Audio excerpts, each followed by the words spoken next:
काय करावं बाई, लेख म्हणावं म्हणतात, लेख राहावं म्हणतात. बघा किती आज थकावट झाली, तर पोरीनं सगळं साफ केलं, सगळ्या भाज्या साफ करून ठेवला. कांदा पळाला धर. तर आज तिने सगळ्या भाजी साफ, क्लास घेऊन ट्युशन घेऊन आता हे बघा हे पुस्तक उचल. हे कोणाचं कवर आहे बेटा? पुस्तकावरचा अपमान नको कर. हे बघितलं बशी तर सगळं इथं ठेवलं लहान लेकरांना. ते हे उचल, डायरी उचल, डायरी साईडला ठेव.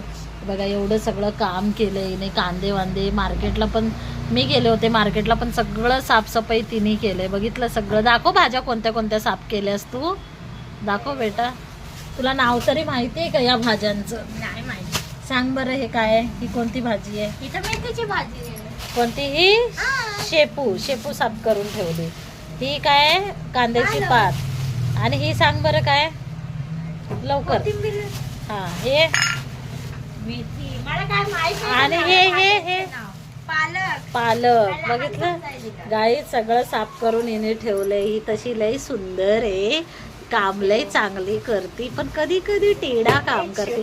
आणि त्याच्यात अलग अलग ठेव हा, फ्रीज मध्ये अलग अलग ठेव. हे कांदे बटाटे एका याच्यामध्ये कांदे ठेव, एका याच्यामध्ये बटाटे. याच्यात नको पाडू, त्याच्यातलं याच्यात नको पाडू बाबा, डोक्याला ताप. ते त्या साईडला ठेव. कांदे मी कांदे ठेवायले तसे इज्जतीने. बरं राहू दे ना, वरती काही राहू दे आता काय बनवायला त्याच्यात. आणि लसूण कशात ठेवणार आहे? आणि एवढा सारा लसूण आणलाय, तो लसूण कुठे ठेवणार आहेस? माहित नाही यार. कशी जागा बनवती आता? फ्रीजच्या खाली. आम्ही फ्रीजमध्ये ठेवत नाही बोलतात, फ्रीज पण साफ करायचंय म्हणतात म्हणे की फ्रीजमध्ये ठेवल्यावर त्याचं काही निघून जाते म्हणतात विटॅमिन, म्हणून आम्ही खाली एक कप्पा दिलाय त्याच्यातच ठेवतो.